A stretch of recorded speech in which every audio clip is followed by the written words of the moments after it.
দর্শক, আপনারা জানেন গত 5ই আগস্ট বাংলাদেশে বৈষম্য বিরোধী ছাত্র আন্দোলনে পুলিশের অতর্কিত হামলায় প্রায় 1000-এর উপরে আমাদের ছাত্রছাত্রী মারা গেছে।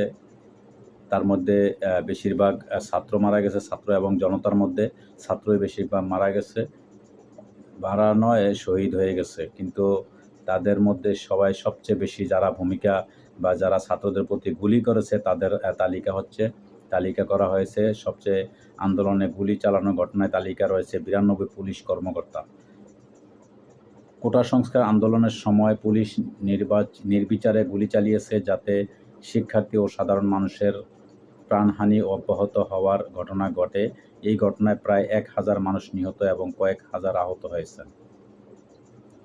বৃহস্পতিবার 5 সেপ্টেম্বর গুলি চালানোর অভিযোগে জড়িত পুলিশ সদস্যদের বিরুদ্ধে অন্তত 276টি মামলা দায়ের করা হয়েছে। মামলাগুলোর ভিত্তিতে সাবেক আইজিপি AKM শহীদুল হক এবং চৌধুরী আবদুল্লাহ আল মামুনকে ইতিমধ্যে গ্রেপ্তার করা হয়েছে। এছাড়া বর্তমান ও সাবেক 92 জন পুলিশ কর্মকর্তাকে গ্রেপ্তারের তালিকায় অন্তর্ভুক্ত করা হয়েছে। সাবেক আইজিপি শহীদুল হকের নামে 7টি ও চৌধুরী আবদুল্লাহ আল মামুনের নামে 36টি মামলা আছে। সাবেক অতিরিক্ত আইজিপি সাবেক SB প্রধান মনিরুল ইসলামের বিরুদ্ধে 11টি এবং সাবেক ডিএমপি কমিশনার হাবিবুর রহমানের বিরুদ্ধে 33টি মামলা রয়েছে। সাবেক ডিএমপি কমিশনার হাবিবুর রহমানের বিরুদ্ধে 33টি, সাবেক র্যাব ডিজি হারুনুর রশিদের নামে 5টি এবং ডিএমপির সাবেক অতিরিক্ত কমিশনার AKM হাফিজ আক্তারের নামে 6টি মামলা করা হয়েছে। এছাড়া ডিবির সাবেক অতিরিক্ত কমিশনার মোহাম্মদ হারুনুর রশিদ 37টি, সাবেক যুগ্ম কমিশনার বিপ্লব কুমার সরকার 27টি, SM মেহেদি হাসান 8টি এবং ওয়ারি বিভাগের সাবেক ডিসি ইকবাল হোসাইন 8টি মামলার আসামি হয়েছেন।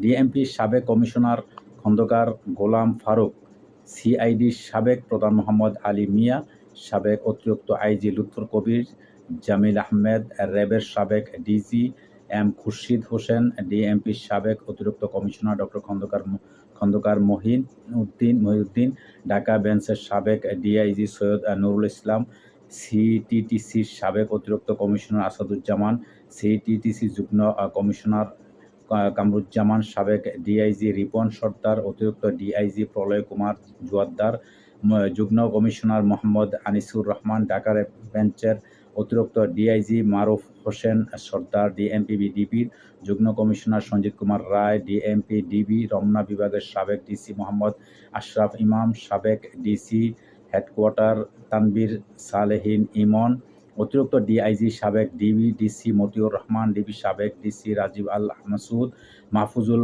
আল রাসেল, জাহিদুল তালুকদার, মতিঝিলের সাবেক ডিসি হায়াতুল ইসলাম, উত্তরার সাবেক DC Ashraful Azim, DC SM Azimul Haque, হাফিজু Al Faruk, Mahbubuzzaman, Zafar Hossain প্রমুখ।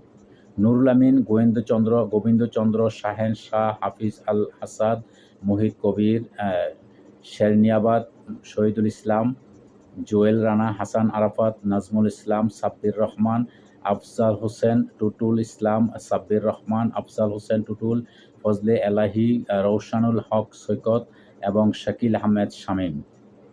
রাফাতুল ইসলাম রিফাত, শাহিনুর রহমান, শহীদুল হক, মিজানুর রহমান ও তানজিল আহমেদ, গোলাম রুহানি। তালিকায় সাবেক যেসব ওসির নাম আছে তাদের মধ্যে আছেন আমিনুল ইসলাম, শাহিনুর রহমান শাহিন, খন্দকার হেলাল উদ্দিন, মাহবুব রহমান, ফরমান আলী, মাহফুজুল হক ভুইয়া, শিকদার মোহাম্মদ সামিম হোসেন, সেলিমুজ্জামান, মাজহারুল ইসলাম, প্রলয় কুমার শাহ এবং আতিকুর রহমান মশিউর রহমান।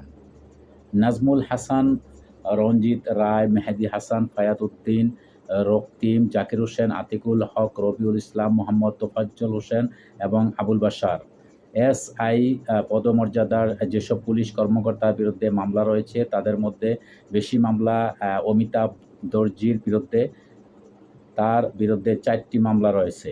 এছাড়া গুলশান থানার SI মামুন মাতাব্বরের বিরুদ্ধে 3টি এবং শাহবাগ থানার SI আশরাফুর শিকদারের বিরুদ্ধে 2টি মামলা রয়েছে।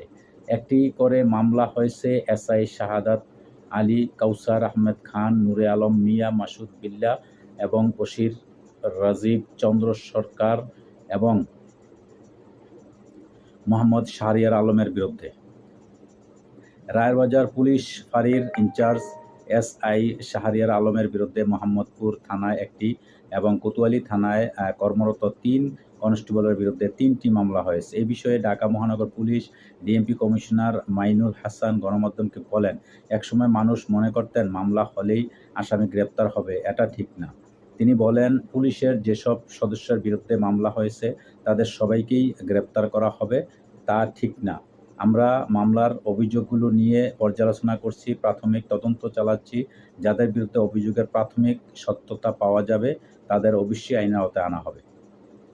তো দর্শক, আপনারা শুনলেন আজকে যে ৯২ জন পুলিশ কর্মকর্তার বিরুদ্ধে যে তাদের তদন্ত বা তাদেরকে আইনের আওতায় আনা হবে বা তাদের শাস্তি প্রদান করা হবে।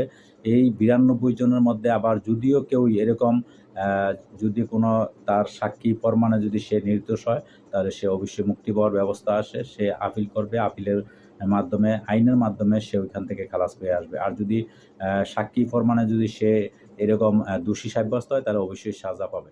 তো দর্শক, এই পর্যন্ত ভালো থাকবেন। আল্লাহ হাফেজ।